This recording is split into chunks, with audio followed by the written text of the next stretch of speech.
At Jefferson National Cemetery, a funeral turned into history when a 41-year-old cop pulled a gun on a four-star general standing beside a flag-draped casket. What happened next was streamed to more than 3 million viewers in the first hour, shaking America and beyond. Stay with me until the end to see why this moment still matters. Don't forget to subscribe, like, and share this video so more people hear the truth. The October morning was meant to be solemn, not sensational. Jefferson National Cemetery stretched wide in every direction, the endless white headstones glistening faintly in the mist, like silent witnesses to sacrifice. Families whispered prayers, veterans straightened their posture, and young soldiers in pressed uniforms stood at attention beside the flag-draped casket of Captain Leonard Brooks. He was 32 years old, killed in Afghanistan when an IED ripped through his convoy. His widow Angela Brooks clutched the hands of their two daughters, ages 7 and 9, as the chaplain's voice wavered with scripture. Then, without warning, the air changed. It began with the sharp stomp of boots on gravel, a sound out of sync with the ritual of honor unfolding at the gravesite. Officer Daniel Mercer, badge number 3794, walked briskly into the circle of mourners, his hand brushing the holster on his hip. At 41, Mercer carried the look of a man hardened not by service to others, but by years of unchecked power. His stomach had softened, but his eyes were sharp, suspicious, and restless.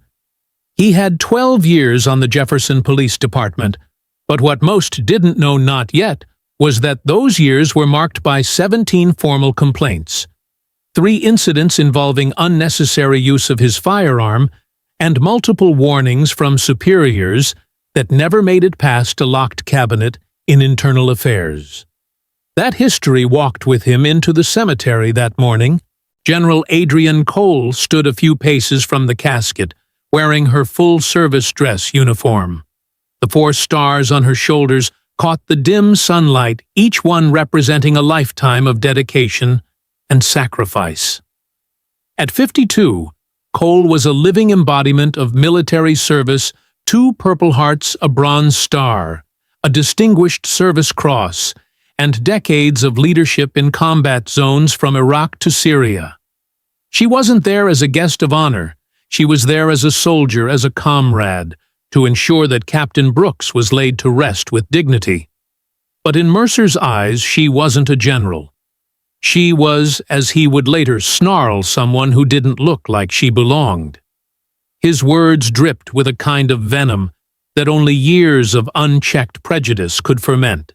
"Ma'am, I need to see some identification," Mercer barked, stepping closer than protocol or decency would allow. The chaplain froze mid-sentence. Veterans in the front row exchanged alarmed glances.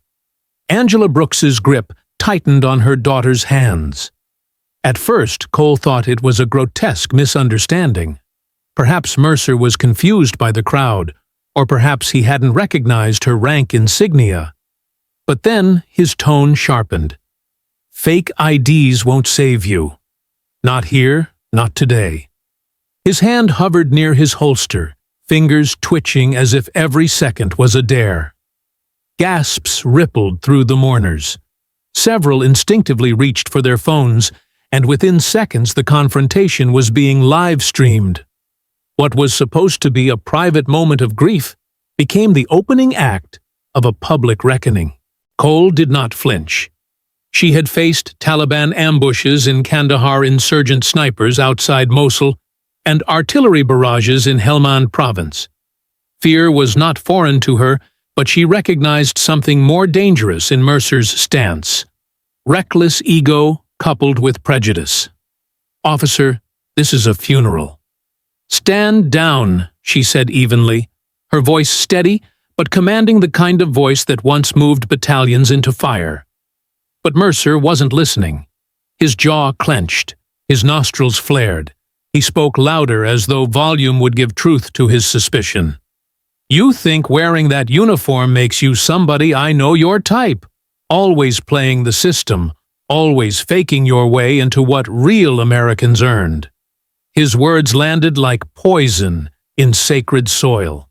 The silence that followed was heavy, the kind of silence that precedes catastrophe. Angela Brooks began to cry quietly, pressing her daughters against her side. The chaplain whispered, "Dear God," under his breath. A veteran in the crowd, his own medals pinned to his chest, took a step forward. But Cole raised her hand ever so slightly, a signal to stay back. Her composure was the only barrier between chaos and tragedy. But Mercer, cornered by his own delusion, decided silence wasn't enough. In a single fluid, terrifying motion, he unlatched the holster and drew his weapon. The metallic click of steel-clearing leather cut through the cemetery like thunder. Gasps turned into shouts. One woman screamed. Dozens of phones shot upward, recording the unthinkable: a police officer pointing a loaded gun at a four-star general during a burial service on American soil. Cole stood perfectly still, the urn containing Captain Brooks's ashes still cradled in her hands. She didn't blink. She didn't move. Her eyes locked on Mercer's, unflinching. Every veteran present recognized the stance. It was the posture of someone who understood that restraint was not weakness, but strength. "You don't want to do this," she said quietly, almost gently, though her words carried the weight of command. The irony was thick. Here was a woman who had faced down enemies abroad without ever losing her humanity, now facing down a sworn officer of the law on her own country's most sacred ground. For 30 long seconds the scene held. 30 seconds that would stretch across social media, across television screens, across the conscience of a nation. 30 seconds where history teetered on the edge of catastrophe. Some thought Mercer would pull the trigger. Others thought he might come to his senses. Finally, his arm trembled. He lowered the weapon slightly, though his finger lingered dangerously on the trigger guard. "This isn't over," he muttered, his voice thick with humiliation and rage. But by then, the damage was already done. Cameras had captured it all: the accusation, the disrespect, the weapon drawn. What Mercer didn't know, what he couldn't have imagined, was that his actions that morning would not simply vanish into the fog of a single October day. They would ignite headlines within minutes, spark outrage across the globe, and force America to ask questions it had buried alongside too many of its heroes. Who is protected by authority and who is punished by it? Who is trusted to carry arms and who is accused of not belonging? As the honor guard resumed the ceremony, visibly shaken, Cole remained at attention, her grip steady on the urn, her expression unreadable but resolute. Angela Brooks whispered to her daughters, "Remember this. Remember who stood for your father today." The children nodded, their wide eyes fixed not on the folded flag, not on the casket, but on the general who had refused to bow to fear. By the time the 21-gun salute fired and the last note of taps floated across the cemetery, the story had already left Jefferson. Within 1 hour, the live stream had reached more than 3 million screens. By nightfall, it would be replayed on every major network, dissected by analysts, weaponized by pundits, and honored by veterans who saw in Cole's stillness the very definition of courage. The funeral was interrupted, yes, but in that interruption, a new story had begun, one that would travel from graveside to courthouse, from newsroom to living room, shaking the nation awake to the reality of prejudice wrapped in authority. The echoes of Officer Mercer's threat still seemed to hang in the mist, as silence reclaimed Jefferson National Cemetery. A place designed for peace, for reverence, for the eternal rest of heroes, had been fractured by suspicion and violence. The white headstones stretched row upon row, each one perfectly aligned like an army of marble sentinels standing watch over the fallen. More than 400,000 souls lay beneath that soil, every grave a story of courage, sacrifice, and unfinished lives. The air was heavy not only with October's damp chill, but with history itself, the weight of generations who had given their last full measure of devotion. It was on this sacred ground, among these hallowed dead, that a police officer had dared to raise his weapon against a four-star general. And in that clash, America was forced to reckon with a truth as old as its founding injustice does not pause for sanctity. It invades even the most sacred spaces when left unchecked. The flag-draped casket of Captain Leonard Brooks seemed to shimmer with more meaning than before. 32-years-old husband, father, soldier, his death was not meant to be overshadowed by scandal. The folded flag that would soon be handed to Angela Brooks represented not only her husband's service, but a nation's promise that sacrifice would be honored, that memory would be preserved, that those who gave their lives would never be dishonored. Yet, as Mercer's gun had trembled in his hand, pointed at General Adrienne Cole, that promise had been broken in real time. It was as if prejudice had stormed into the cemetery and spat on the soil of every grave. For the mourners gathered, the violation was visceral. Veterans who had fought in wars from Vietnam to Iraq knew what sacred space meant, why Arlington and Jefferson were treated like altars of memory. They had carried brothers wrapped in ponchos off battlefields. They had saluted flag-draped coffins loaded into transport planes. They had promised that the cemetery would be untouchable, a sanctuary of dignity. And yet on this morning, they had witnessed a uniformed officer desecrate that sanctuary with suspicion and hate. The clash of prejudice and honor had been made visible for all the world to see. The sacredness of Jefferson lay not only in its rows of stone, but in its silence. The cemetery was meant to be a place where grief could speak without interruption, where the living could commune with the dead without fear.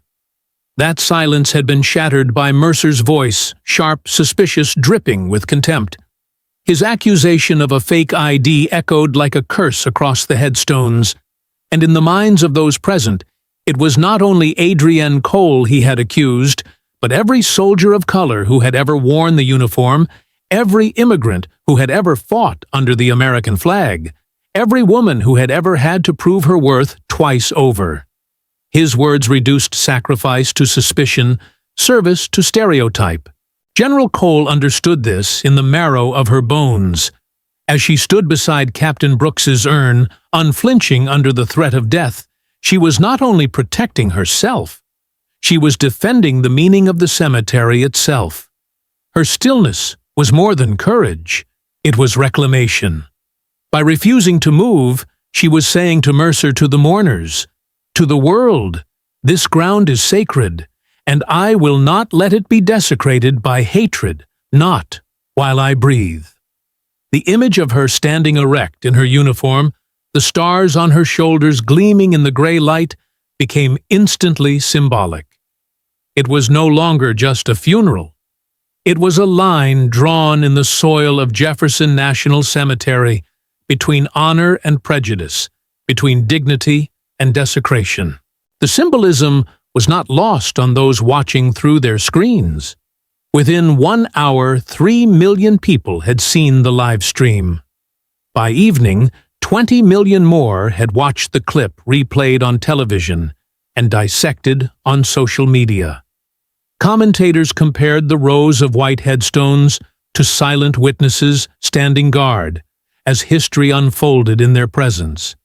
Some wrote that the dead themselves seemed to rise up in judgment against the moment that the marble army of Jefferson had absorbed the insult and demanded a reckoning.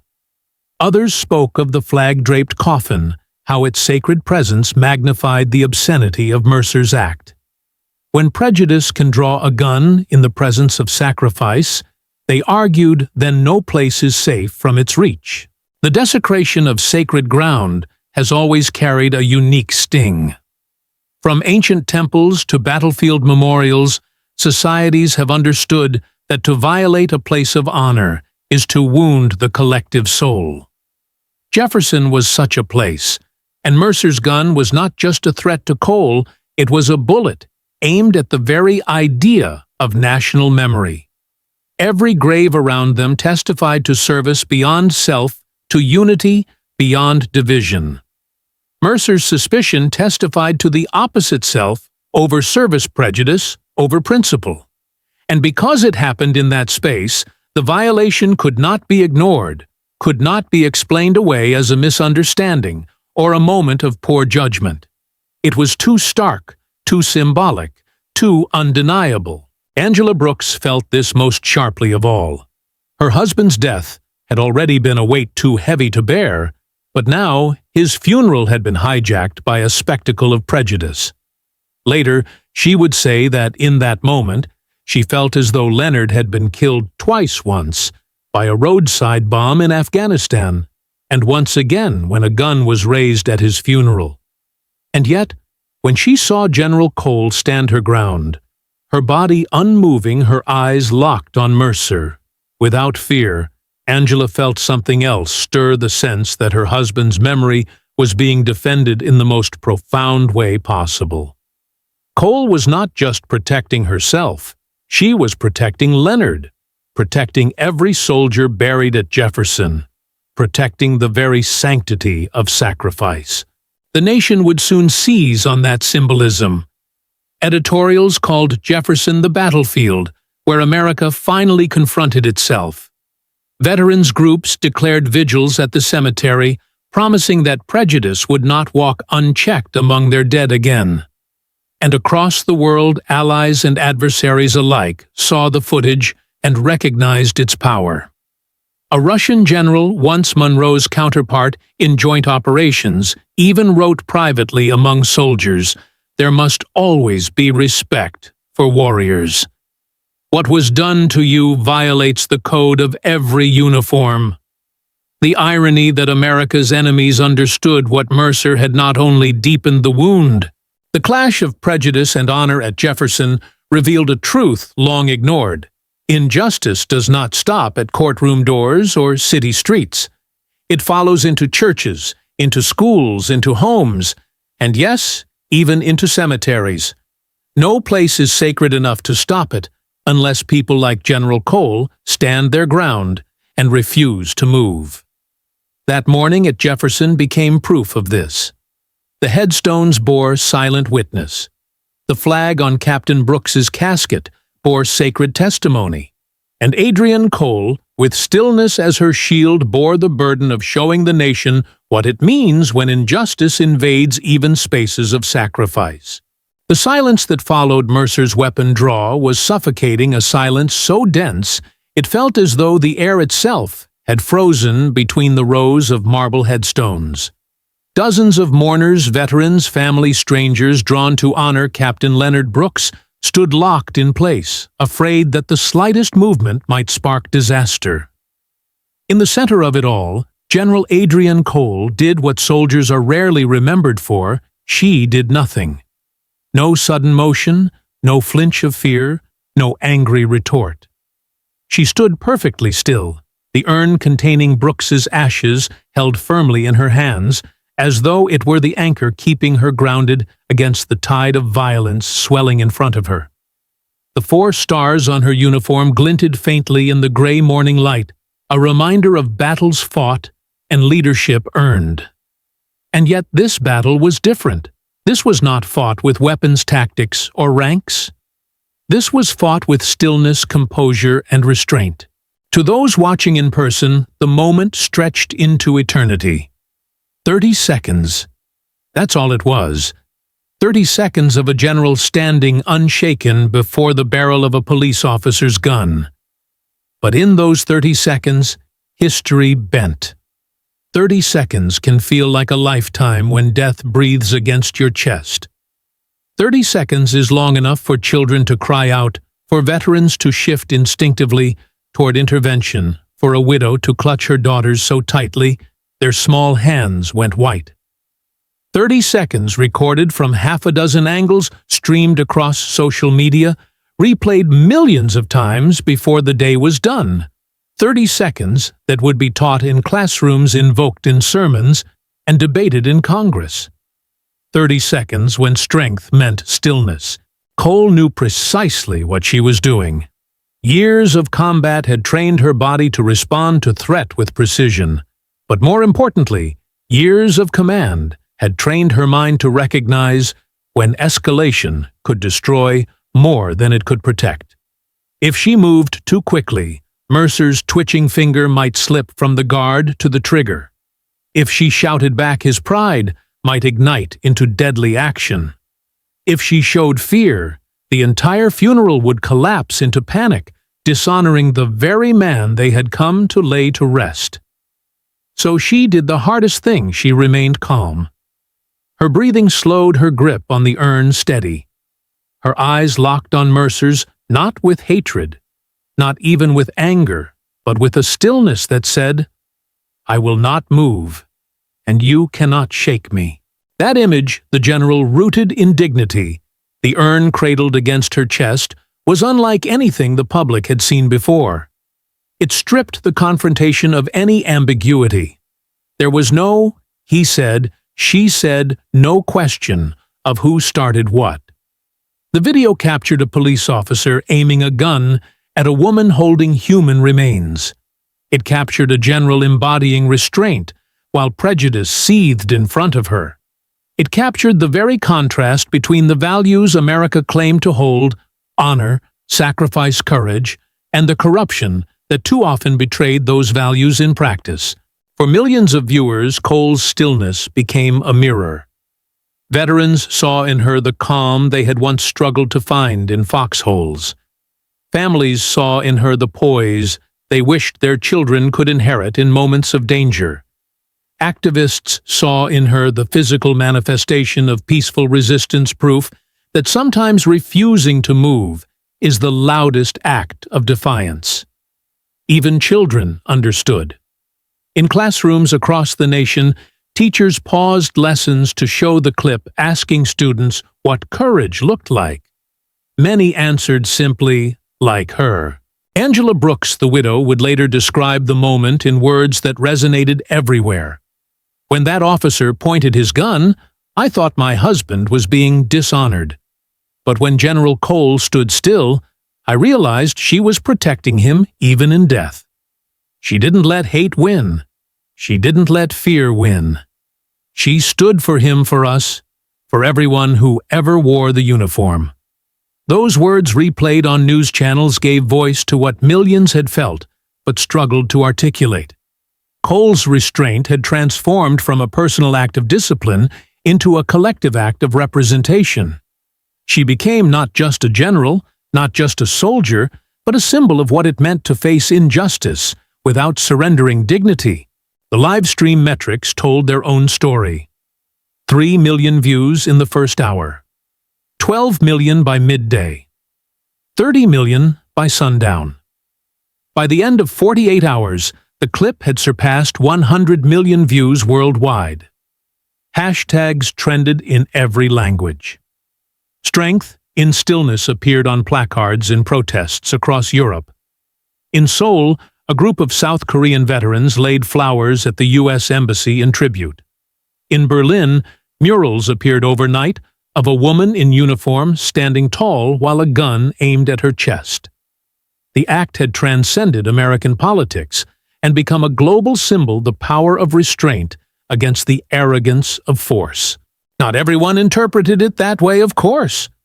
Certain commentators on talk radio and television tried to spin the narrative, suggesting that Cole's defiance had been disrespectful to law enforcement, that Mercer had simply been doing his job. But the power of video, the stark contrast between stillness and rage, undermined every attempt to muddy the waters. The public saw with their own eyes what had happened. No words could erase the truth of Cole's composure in the face of Mercer's trembling rage. Psychologists and leadership experts soon weighed in. Articles filled journals and opinion pages, analyzing the meaning of those 30 seconds.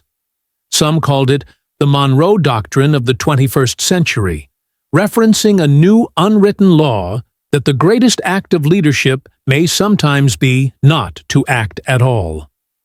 Military ethicists pointed out that Cole had embodied the very principles drilled into soldiers' discipline under fire composure, under threat mission before self. In this case, the mission was not to defeat an enemy, but to protect the dignity of a funeral, the sanctity of sacred ground, and the honor of a fallen comrade. Cole herself never claimed heroism. In interviews, when pressed about those seconds, she simply said, "I didn't move, because if I did, someone would have died. I wasn't protecting myself, I was protecting everyone else." But whether she embraced it or not, the world had already decided. Images of her holding Brooks's urn were framed in newspapers posted in military barracks, and even painted on murals in cities across America.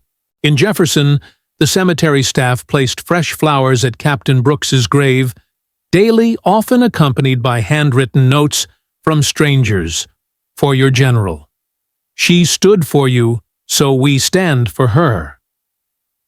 At candlelight vigils, people replayed the 30-second clip on giant screens, falling into silence, as if participating in a shared ritual of reflection.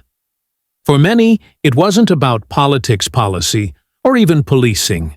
It was about something older, deeper, universal, the choice to meet hatred, not with retaliation, but with dignity. Those 30 seconds of stillness became the hinge on which the entire story turned.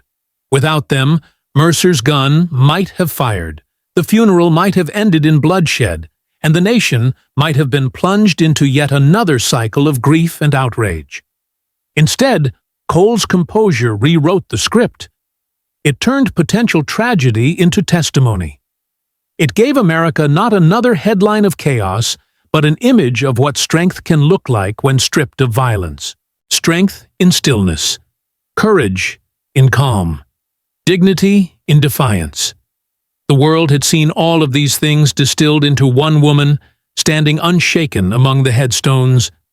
And as the sun dipped behind Jefferson that day, casting long shadows over the graves, one truth became undeniable. Sometimes the most powerful act a soldier or a nation can take is to refuse to move.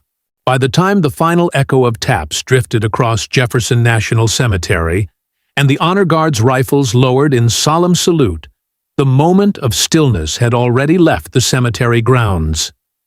It had been carried away not by rumor or memory, but by light beamed through phone cameras, boosted by algorithms bouncing across satellites into living rooms and offices, dormitories, and subway cars. Within 1 hour, over 3 million people had watched General Adrienne Cole stand motionless, urn in hand, as Officer Daniel Mercer leveled his weapon against her chest. By nightfall, the view count surpassed 20 million. By the end of 24 hours, the clip had exploded past 100 million views, translated into dozens of languages, dissected on countless platforms, and rebroadcast across every major network. The incident was no longer confined to sacred ground in Virginia. It was a live, raw, immediate racing through the bloodstream of a nation and far beyond its borders. The first reactions came from those closest, the mourners live streaming to family members who hadn't been able to attend. Text messages buzzed in church basements, in classrooms, in barracks, on the other side of the world. "Did you see this? A cop pulled a gun at Jefferson." The disbelief was universal. The sacredness of the setting amplified the outrage. If prejudice could infiltrate a military funeral, where could it not go? Veterans began flooding forums with their shock. Some recounted their own brushes with prejudice in uniform. Others simply posted the clip writing, "This is why we serve for this." Within hours, the story hit the news cycle. On CNN, a retired colonel replayed the 30-second standoff frame-by-frame voice, tight with controlled anger. "That's a general of the United States Army. That's a 4-star, and he pointed a gun at her chest while she carried the ashes of a fallen soldier. If you can watch this and not feel shame, You don't understand service. On Fox News, the coverage was split. Some anchors defended Mercer, claiming the video didn't tell the whole story. Others, particularly military correspondents, broke ranks, stating flatly, "There is no excuse." MSNBC featured Angela Brooks, Leonard's widow, who described how she whispered to her daughters during the moment, "Remember her. Remember what courage looks like." That line, replayed endlessly, became a rallying cry across social media. Overseas allies reacted with shock and solidarity. In London, BBC anchors led their evening broadcast, with the footage framing it as a test of America's moral compass. In Seoul, South Korean veterans who had served under Cole during joint operations sent an open letter praising her restraint. She showed the highest standard of command to protect without violence, to endure without surrender. In Berlin, protesters projected the image of Cole standing with the urn onto the Brandenburg Gate, the caption reading, "Dignity is strength." Even adversaries weighed in.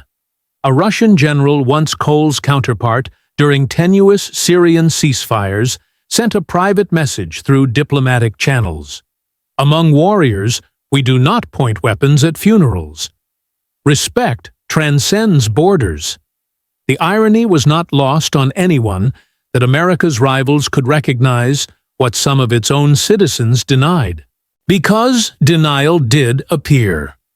In certain corners of social media and talk radio, voices rushed to defend Mercer. "The video doesn't show what he saw," one radio host argued. "Maybe she reached for something. Maybe he thought there was a threat. Statistics about crime, twisted narratives about stolen valor, even conspiracy theories claiming Cole was planted at the funeral flooded timelines. But each attempt crumbled under the weight of the footage itself. The camera did not lie a woman in uniform holding an urn, a man in uniform pointing a gun. No imagined threat could explain away the image. And for every defense of Mercer, there were thousands who replied with the raw clip writing simply, "Watch." The viral spread fractured the nation into two camps, but not evenly. Polls taken 3 days later showed that nearly 70% of Americans saw Mercer's actions as unjustifiable. Among veterans, that number rose above 80%. Editorials described Cole as the embodiment of discipline under fire, while Mercer was painted as a symptom of a system that protects the unfit to serve. Late-night hosts replayed the video, their monologues alternating between outrage and disbelief. One joked bitterly, "Imagine being so wrong that the only person in the cemetery without dignity is the one holding the badge." But beyond news studios and social media storms, something quieter and deeper took root. Communities held vigils, projecting the video on church walls, gathering in silence for 30 seconds to mirror Cole's stillness. In schools, teachers paused lessons to discuss the clip, asking children what courage meant. In countless households, parents replayed the moment for their kids, saying, "Look, this is strength. This is how you stand." Civil rights groups began organizing rallies not only to demand accountability for Mercer, but to highlight the broader truth: his actions represented prejudice, does not stop at the courthouse door or the city street. It marches into cemeteries unless checked. General Cole, meanwhile, retreated from the glare of cameras. She gave no statements that first day, no interviews. Yet her silence only fueled the symbolism. People filled in the blanks with their own meaning. She was still standing still, holding the line. The hashtag, Jagger Strength in Stillness, topped global trends for a week straight. Artists sketched her posture into murals from Los Angeles to Philadelphia. In Detroit, a choir composed a hymn titled "She Stood Still." Its first performance streamed to more than 2 million viewers. What Mercer intended as humiliation had become the most potent act of defiance imaginable, and he had provided the stage himself. The viral moment also reached the highest offices of power. In the White House, aides scrambled to prepare a response for the president, who was pressured by both veterans organizations and civil rights leaders to address the incident. "This has already gone international," one advisor warned. "Our allies are asking what it means when a general can't attend a funeral without being threatened at gunpoint." In Congress, lawmakers demanded hearings. Some called for immediate federal oversight of the Jefferson Police Department. Others argued that Mercer's actions reflected a broader crisis of accountability in law enforcement. Even within police ranks, reactions split. Some officers defended Mercer privately, whispering about loyalty and thin blue lines, but others, many of them, veterans themselves, were appalled. A captain in New York wrote anonymously to a national paper, "We are sworn to protect, not desecrate." Watching that clip, I saw betrayal. Soon whispers turned to organization. Small groups of officers began reaching out across states, discussing reforms, accountability, and rooting out extremism in their own ranks. By the third day, the clip had evolved from viral moment to cultural touchstone. It was no longer just about Jefferson Cemetery or even about General Cole and Officer Mercer. It was about what America saw when it looked in the mirror. Some saw shame, others saw hope. But no one could claim not to see it. The stillness had traveled across screens and continents, demanding an answer: what kind of nation points a gun at dignity? And though Mercer himself would soon face charges, and Cole would reluctantly be drawn into the media storm, the story was already bigger than both of them. The funeral had been interrupted, yes, but in that interruption, a new narrative had begun. The rows of white headstones stood as silent witnesses. The urn in Cole's hands stood as a shield of memory, and the footage watched, replayed, shared by millions stood as a reckoning one America could no longer avoid. The video had gone viral in a matter of hours, but in the days that followed, the glare of national attention turned inward, away from Jefferson's marble rows, and toward Officer Daniel Mercer himself. Who was the man who had drawn a weapon on a four-star general at a soldier's funeral? The public demanded answers, and what investigators unearthed was not just a story of one officer's recklessness, but of a system that had sheltered and enabled him for more than a decade. The Jefferson Police Department initially released a carefully worded statement calling Mercer's behavior an unfortunate misunderstanding pending review. But almost immediately, journalists, watchdog groups, and federal investigators began to peel back the layers of his career. What they found was staggering. Mercer had logged 14 excessive force complaints over his 12 years of service, an average of more than one complaint per year. 3 of those involved instances where he had drawn his firearm unnecessarily, including one incident outside a grocery store where he aimed his service pistol at a teenager holding nothing but a soda can. None of the complaints had resulted in termination. Most had been quietly dismissed or resolved internally, a phrase that quickly became synonymous with cover-up. Internal affairs files leaked to the press within 72 hours of the funeral painted an even bleaker picture. Mercer had received 6 written reprimands for conduct unbecoming an officer, 2 official suspensions without pay, and multiple warnings for attitude concerns during community interactions. Yet instead of accountability, he had been repeatedly reassigned, moved from precinct to precinct, like a problem to be hidden rather than solved. Each transfer was framed as a new start, but each only deepened his resentment, his belief that the world was changing too fast, leaving him behind. It wasn't only his professional record that raised alarms. Investigators found that Mercer had been an active member of 3 extremist chat groups online, where he ranted about real Americans being replaced and shared conspiracies about immigrants, minorities, and women in leadership. Screenshots revealed violent fantasies, crude memes and thinly veiled threats. In one post written just months before the Jefferson funeral, he bragged, "One day, I'll show people who's really in charge." Badges beat stars.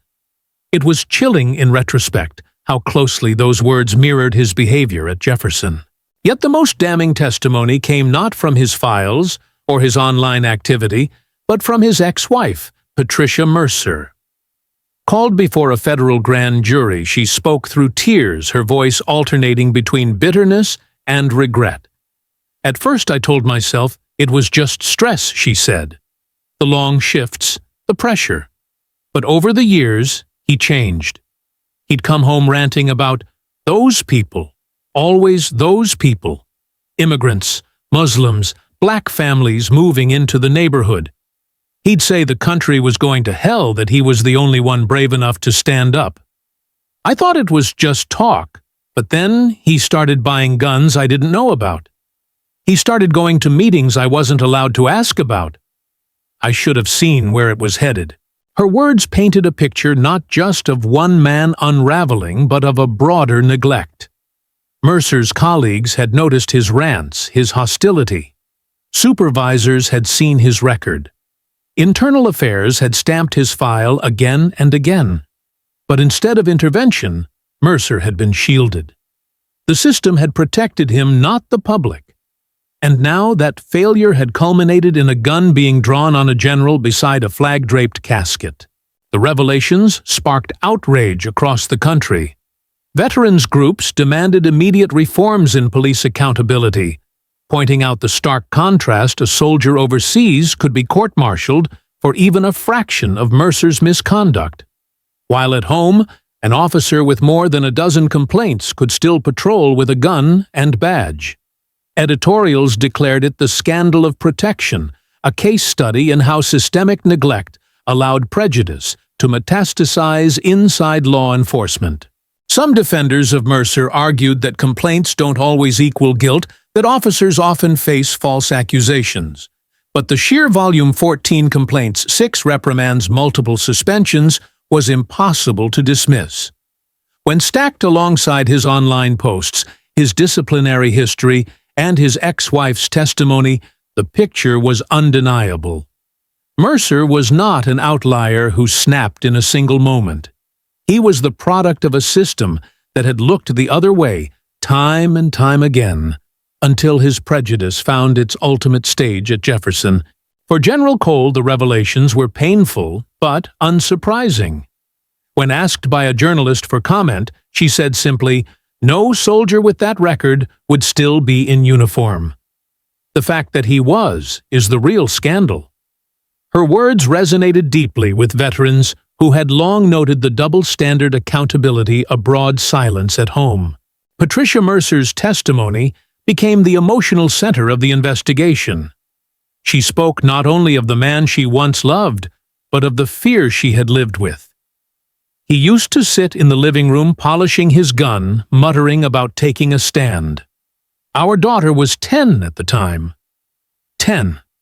I'd send her to her room so she wouldn't hear. I told myself it was just talk, that he'd never actually do anything. But when I saw the video of him at Jefferson, I knew.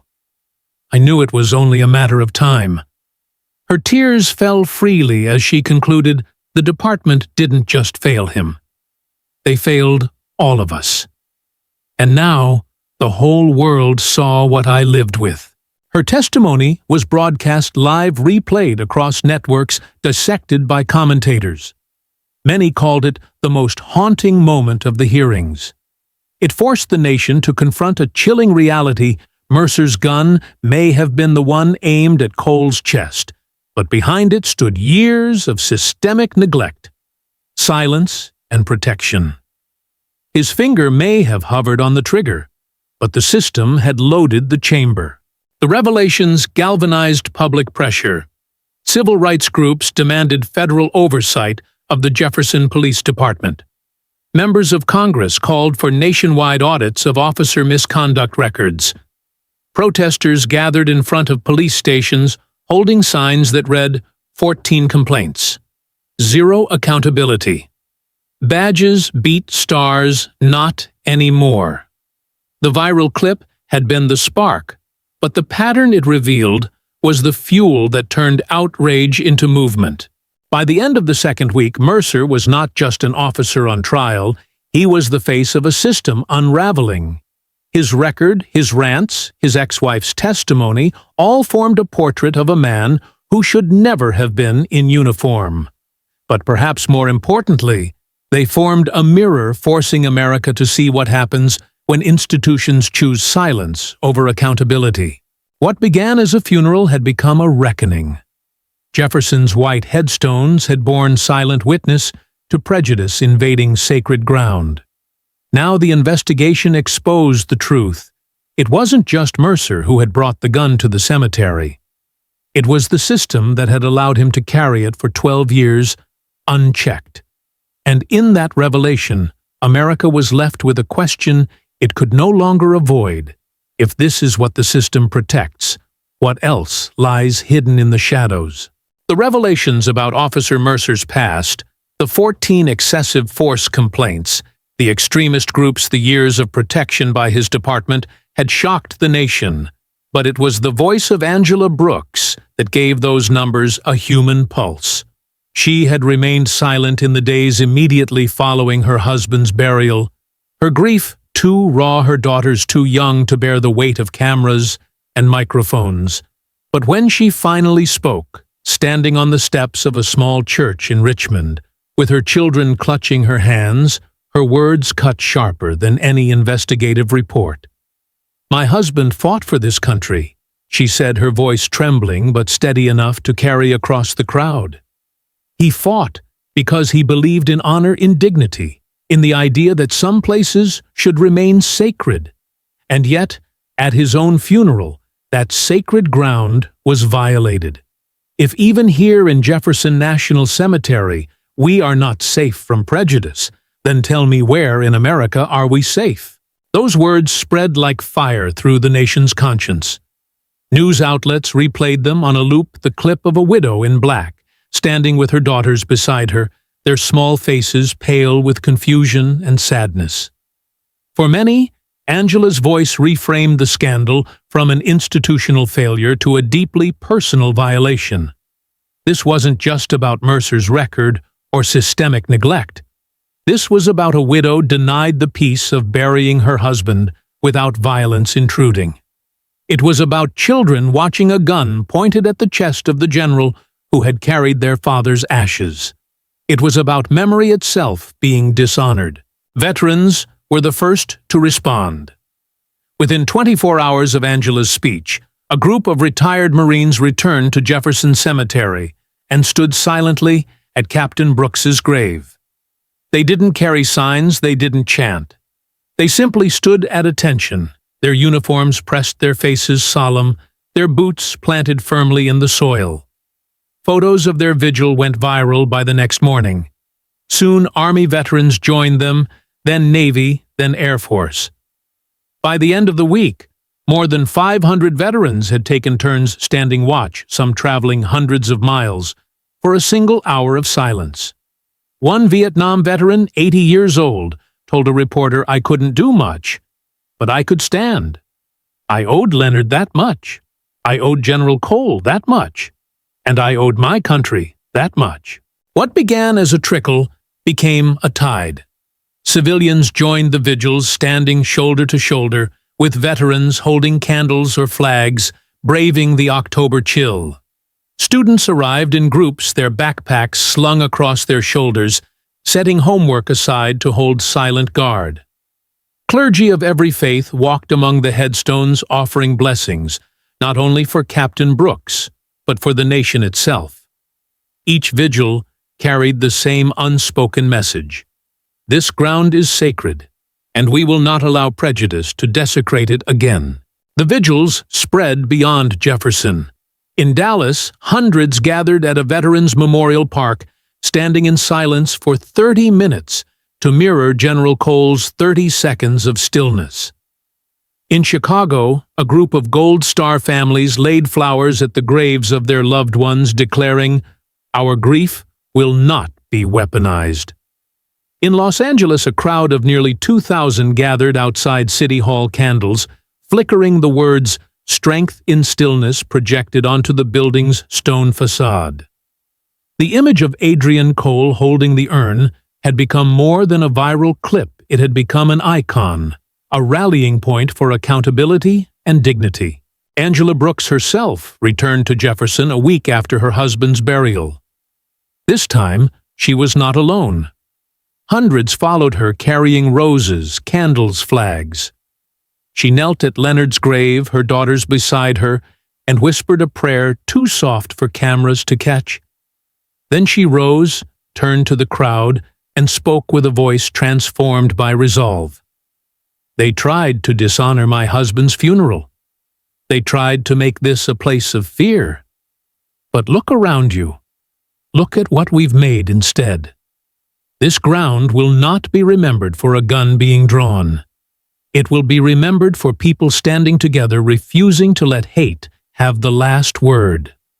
The crowd erupted in applause, though many wept as they clapped their tears glowing in the candlelight. The ripple effect reached Washington. Lawmakers cited the vigils during floor debates, calling them proof of a national hunger for reform. When veterans are standing guard over a grave because they don't trust the system to honor their fallen, that tells us something is broken, one senator declared. Petitions calling for federal oversight of police misconduct cases gathered millions of signatures in a matter of days. Editorial boards across the country echoed the sentiment Jefferson Cemetery had become the moral crossroads of America. Even internationally, the vigils captured attention. In London, British veterans gathered at the Cenotaph War Memorial, standing in solidarity with their American counterparts. In Sydney, Australian soldiers posted photos of themselves holding candles captioned, "For Brooks, for Cole, for all who deserve better." The image of citizens around the world standing vigil for an American captain spoke volumes about how far the ripples had spread. For General Cole, the movement was humbling. She visited Brooks's grave privately, often at night, to avoid cameras. One evening, she found a young soldier standing alone in the rain, soaked to the bone, refusing to leave his post, until someone relieved him. "Why are you here?" she asked. He snapped to attention, saluted, and replied, "Because you stood for us, ma'am. Now it's our turn to stand for you." Cole said nothing, but the memory of that exchange would stay with her forever. The vigils carried more than symbolism, they carried accountability. Each candle, each hour of silence, each veteran standing stiff-backed in the cold, was a rebuke to the system that had protected Mercer. It was a declaration that the nation would no longer look away, no longer dismiss complaints, no longer allow prejudice to fester unchallenged. The movement did not demand vengeance, it demanded dignity. And in that demand, it found a resonance that spanned generations, races, and ideologies. By the end of the month, Jefferson Cemetery had become not only a place of mourning, but a place of pilgrimage. Families drove from hours away to walk among the headstones, to pause at Captain Brooks's grave, to leave behind notes that read, "We stand with you." School buses unloaded children who laid small flags at the site. Veterans from World War II to Afghanistan shared the same space, united not by age or conflict, but by a shared conviction that some lines must never be crossed. The line Mercer had crossed at Jefferson was now guarded by thousands. The ripple effect showed no sign of slowing. Each vigil sparked another. Each voice inspired others to speak. The story of Mercer's record revealed the system's neglect. But the story of the vigils revealed something else, the people's resolve. Angela Brooks had been right. If even sacred ground could be invaded by prejudice, then nowhere was safe. But she had also proven something more powerful. When people choose to stand together, even grief can become a fortress. Even silence can become a weapon. And even the smallest act of stillness can ripple outward until it shakes a nation awake. The candles at Jefferson Cemetery had barely stopped flickering when the courthouse lights blazed to life. Public vigils had turned into a public mandate. Officer Daniel Mercer would not simply be remembered as the man who drew his weapon on a 4-star general at a soldier's funeral. He would be tried, and justice would be done. The courthouse in Richmond, where the federal trial was held, became a fortress of tension. Crowds gathered outside daily, carrying flags, photos of Captain Brooks, and placards that read, "Strength in stillness," and 14 complaints, zero accountability. Inside, the air carried the same weight as Jefferson's marble silence. The proceedings would not only determine Mercer's fate, but also test the very conscience of the system that had protected him for 12 years. Presiding over the trial was Judge Anthony Vega, a man known for his calm demeanor and reputation for fairness. At 61, with 30 years on the federal bench, Vega had seen his share of high-profile cases. But even he admitted privately that nothing compared to this, a police officer accused not only of misconduct, but of desecrating the sanctity of a military funeral. "This is no ordinary case," Vega told the court during the first day of hearings. "This is about the balance between authority and accountability, between prejudice and principle." His words were repeated in headlines across the nation, setting the tone for what would become one of the most closely watched trials in recent history.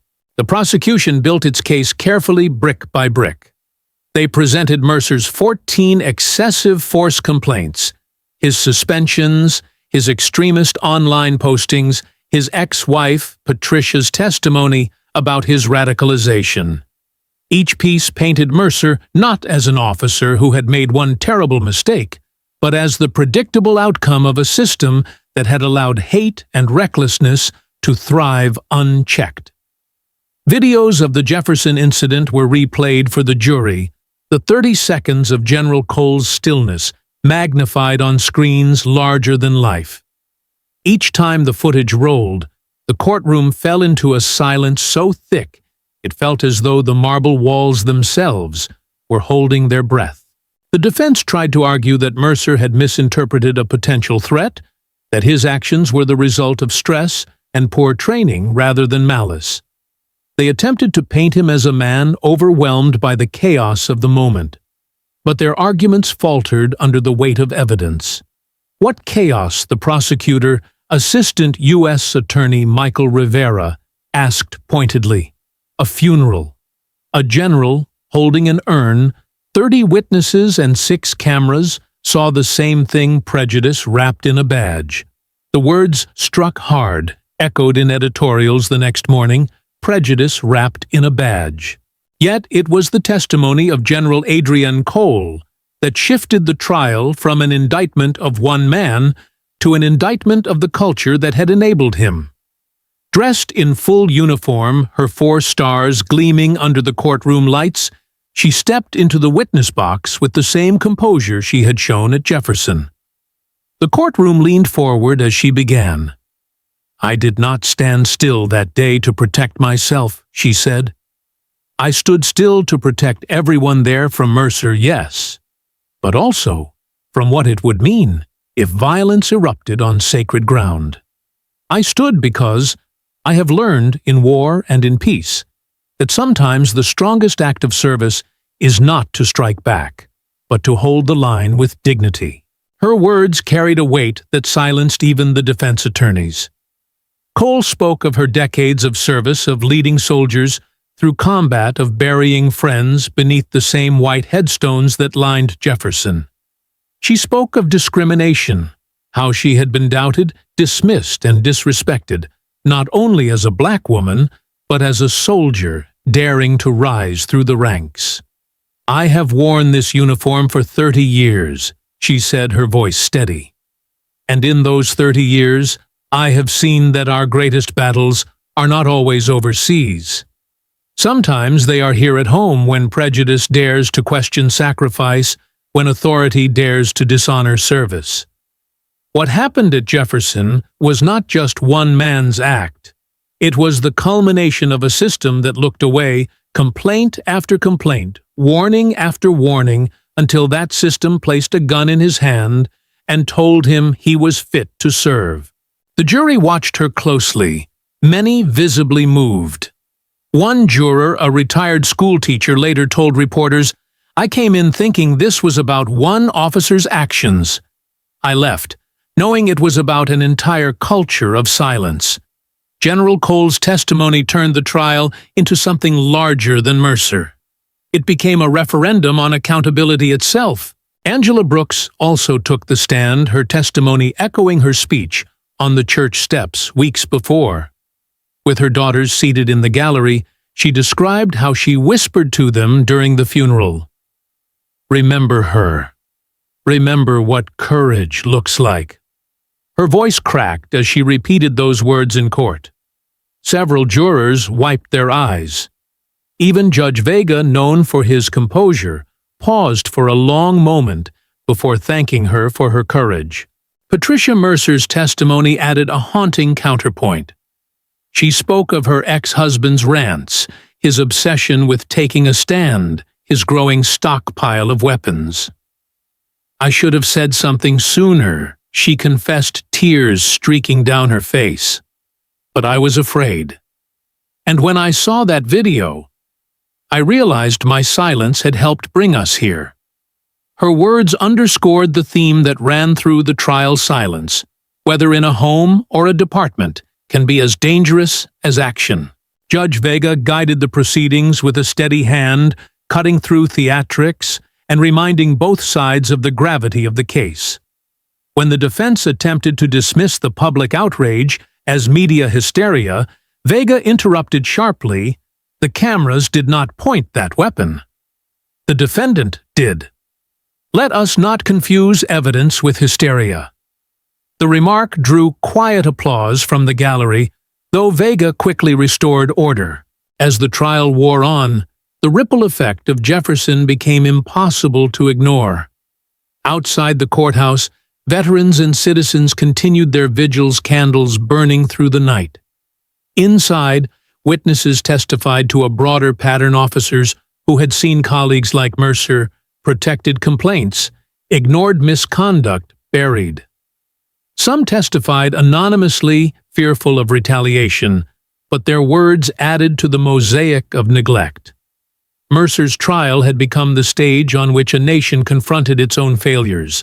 In his closing argument, Prosecutor Rivera spoke directly to the jury, but seemed to address the entire country.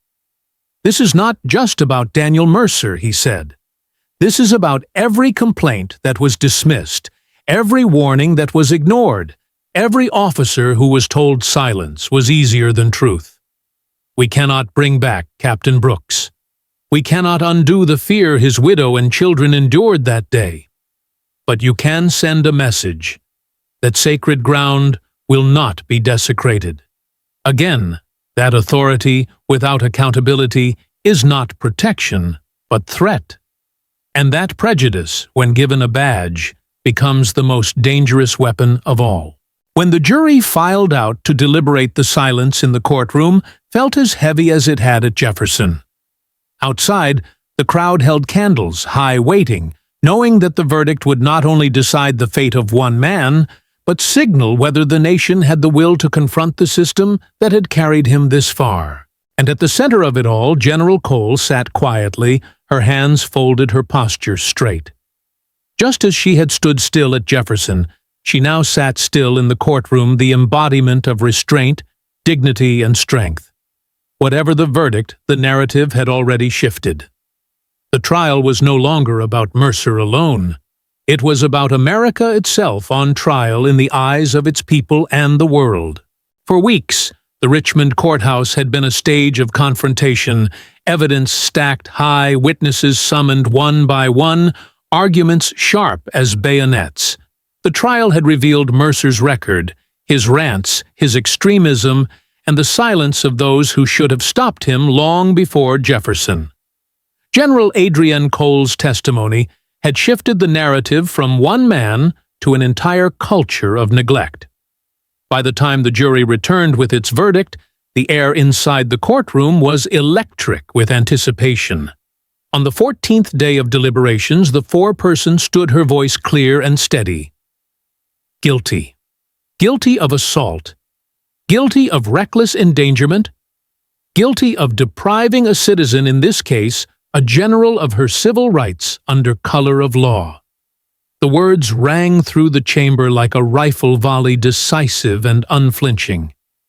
Outside, the crowd erupted in cheers, the sound spilling into the marble halls like thunder rolling over sacred ground.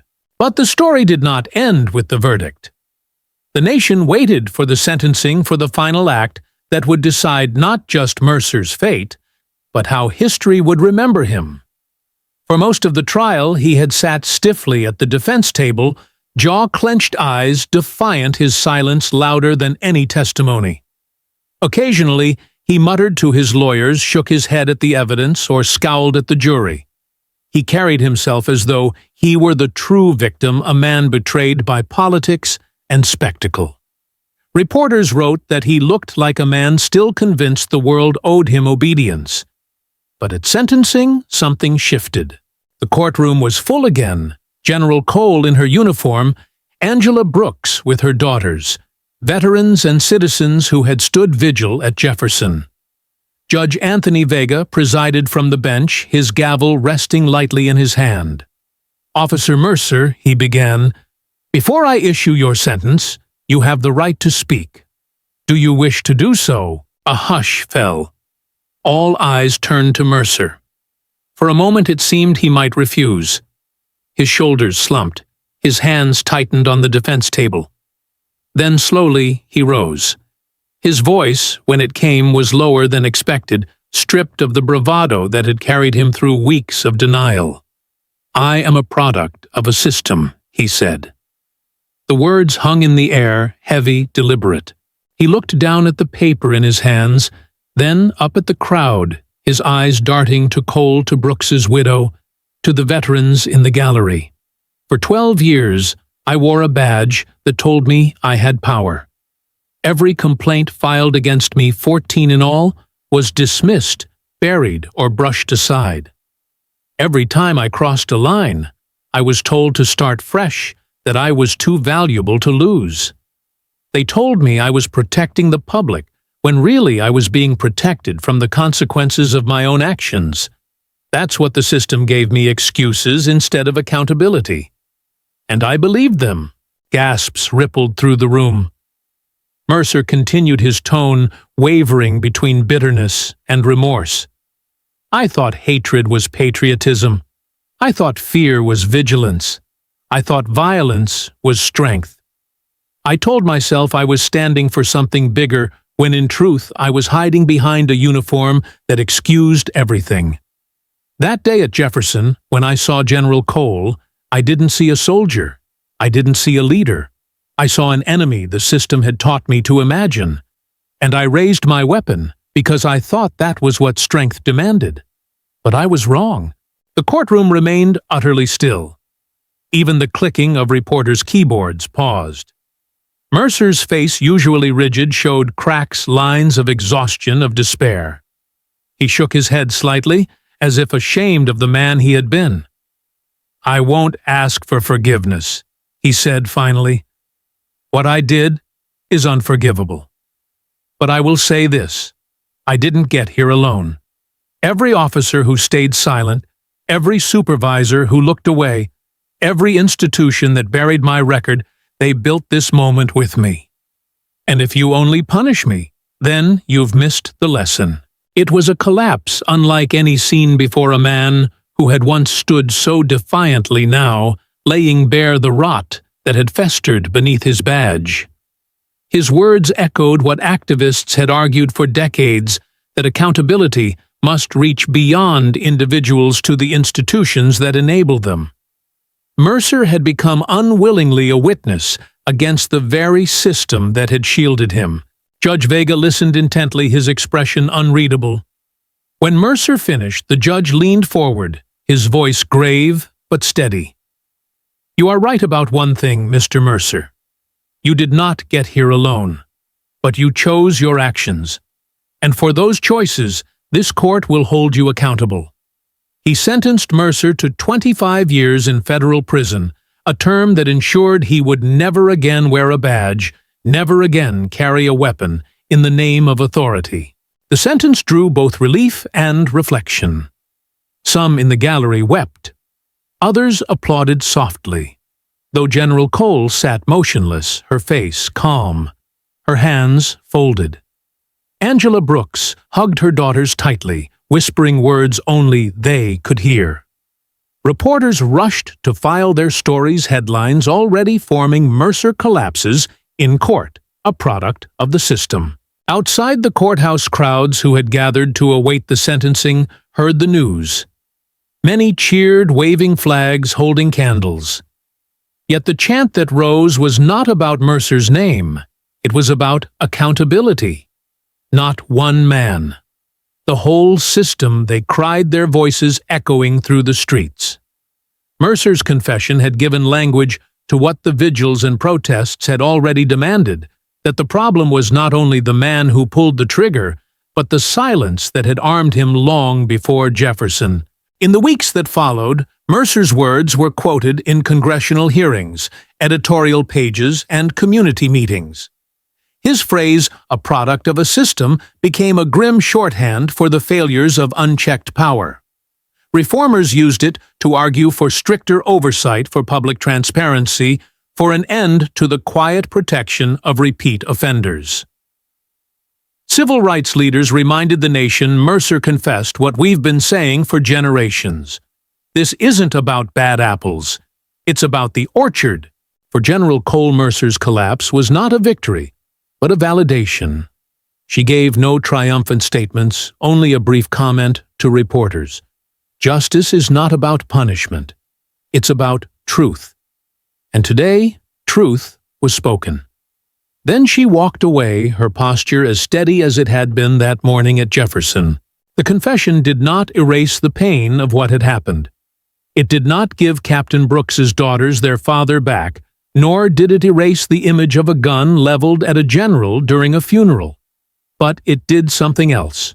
It cracked open the facade of denial, forcing even Mercer himself to admit that strength built on silence and prejudice is not strength at all. It is corruption.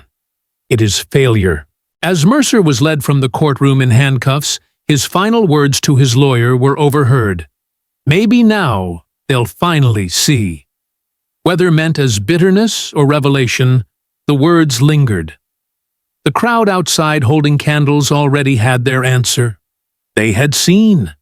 They had heard. And now, with Mercer's confession, the system itself stood exposed.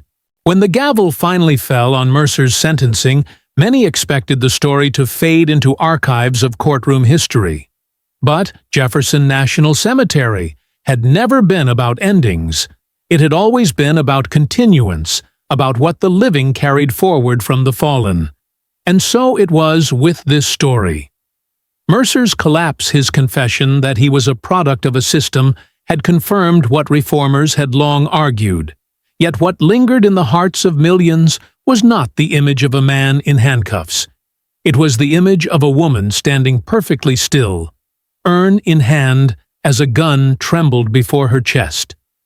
That moment became a legacy, not because Adrienne Cole sought it, but because the nation demanded it.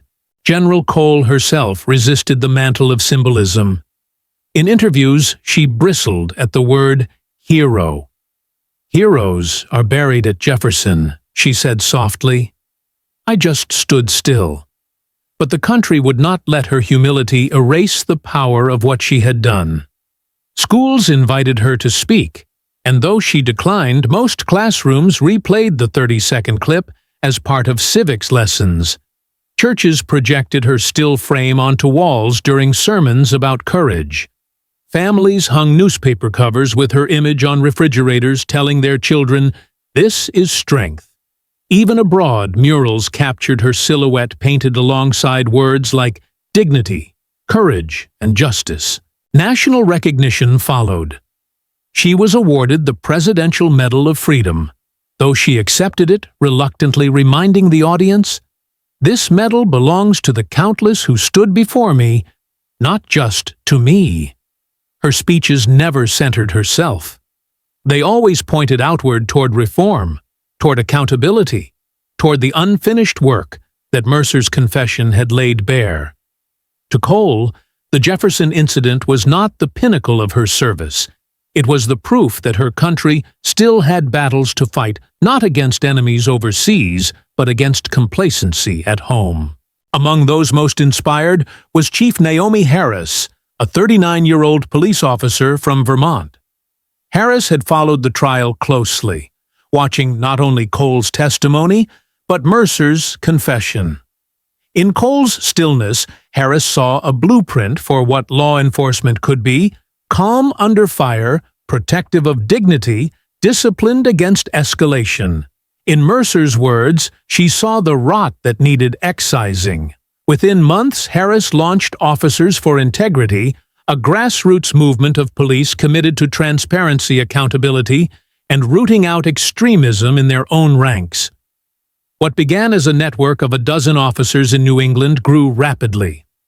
By the end of its first year, chapters existed in all 50 states. They held training workshops, created whistleblower protections, and advocated for national databases tracking misconduct. Their motto, borrowed from Cole's testimony, was simple: strength is not violence. Strength is restraint. The impact rippled outward. Departments long resistant to reform began adopting integrity's principles, some voluntarily, others under public pressure.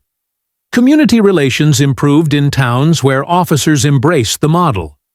Younger recruits especially gravitated toward the movement, eager to distance themselves from Mercer's shadow and align with Cole's example.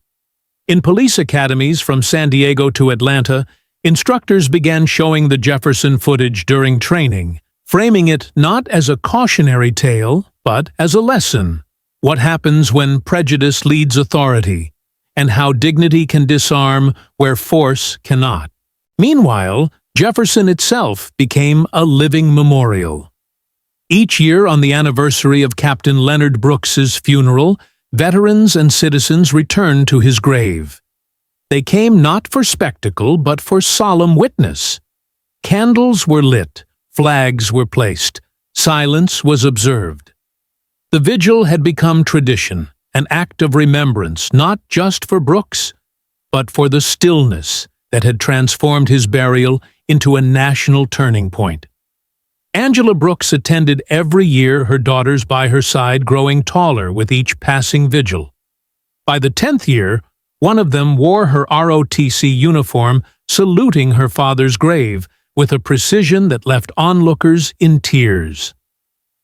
"We come back," Angela once told a reporter, "because memory without action fades. This place reminds us to keep standing." General Cole often visited quietly away from cameras, sometimes at dawn, before the cemetery opened. She would walk between the headstones, pausing at Brooks's grave, laying a single rose, whispering a prayer. To her, the annual vigils were not about her legacy, but about ensuring Captain Brooks's sacrifice, and the sacrifice of all buried there was not overshadowed by Mercer's gun. Still, she recognized the symbolism that had taken root. "It's not about me," she said once to a group of recruits who approached her nervously. "It's about what you choose to do when the world demands your reaction. Do you escalate, or do you stand still? That choice will define you far more than your rank." By the time a decade had passed, Cole's 30 seconds of stillness were embedded in American memory. Documentaries recounted the story, often titled "Strength in Stillness." History textbooks included a chapter on Jefferson, placing it alongside Selma and Kent State as moments when the nation was forced to confront itself. The annual vigils were televised, drawing viewers who saw them as a liturgy of accountability. And in every police academy from coast to coast, cadets watched the clip during their ethics module, followed by a discussion that began with one question: what does strength look like? Even within the military, Cole's example reshaped culture.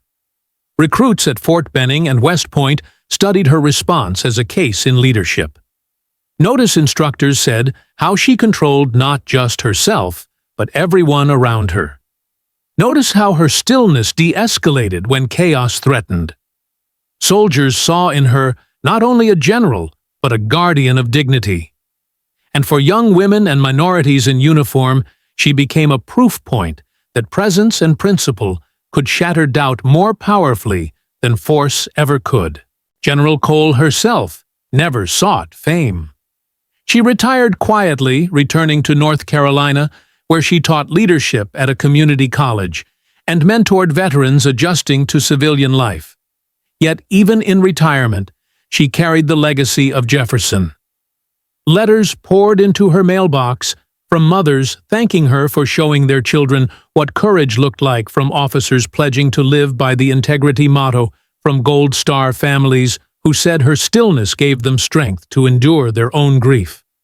She replied to as many as she could, always with humility, often with the same refrain, "I did what anyone should have done."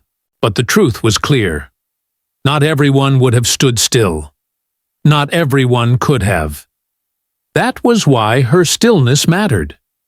Because in those 30 seconds she had transformed a funeral interrupted into a movement born. Mercer's confession had cracked the system open, but Cole's dignity had given the nation a vision of what accountability could look like. She was a reluctant symbol, yes, but she was also a necessary one. And so each year, as candles flicker at Jefferson, as veterans stand guard, as recruits watch her stillness replayed in classrooms, the legacy endures. A legacy beyond one officer, beyond one trial, beyond one cemetery. A legacy written not in words shouted or weapons drawn, but in 30 seconds of calm that showed the world's strength is not in the hand that points a gun, but in the heart that refuses to flinch. The story of Jefferson National Cemetery is not only about a funeral interrupted, a gun drawn, or a general who refused to flinch. It is about us, every American, who must decide what kind of nation we want to be. Over 30 seconds of stillness captured on video and replayed more than 100 million times, we saw the clash between prejudice and honor, silence and courage, protection and betrayal. We learned that injustice does not pause at sacred spaces. It walks into churches, classrooms, neighborhoods, and yes, even cemeteries unless we stop it. Captain Leonard Brooks gave his life for a promise that sacrifice would be remembered with dignity. General Adrienne Cole showed us that dignity can be defended not only with weapons, but with restraint, with discipline, with the courage to stand still when violence demands a reaction. Officer Mercer's collapse in court, his words that he was a product of a system, confirmed what reformers have argued for generations. Accountability must be more than punishment for one man. It must reach into the institutions that shield misconduct and allow hatred to fester. The ripples from Jefferson remind us that silence is dangerous, and that ordinary citizens, veterans, widows, students, parents can transform grief into movements that demand change. Each vigil, each candle, each voice saying never again is part of the work of rebuilding trust. And the legacy continues when young recruits are taught Cole's stillness as a model of true strength, when chiefs like Naomi Harris launch Officers for Integrity, and when families return each year to Brooks's grave to say, "We remember, we stand, we will not be silent." For you, the lesson is clear. If you see prejudice, speak. If you see injustice, act. And if you doubt your power, remember that one woman's 30 seconds of calm reshaped a nation's conscience. We are all responsible for whether the next Jefferson becomes another headline of shame or a turning point of honor. So let us stand together, let us hold the line, let us demand accountability, not just in words, but in action. And if this story moved, you don't let it stop here. Subscribe to the channel, like this video, and share it with friends, family, and neighbors. Let the ripple continue, because change begins not in silence, but in solidarity.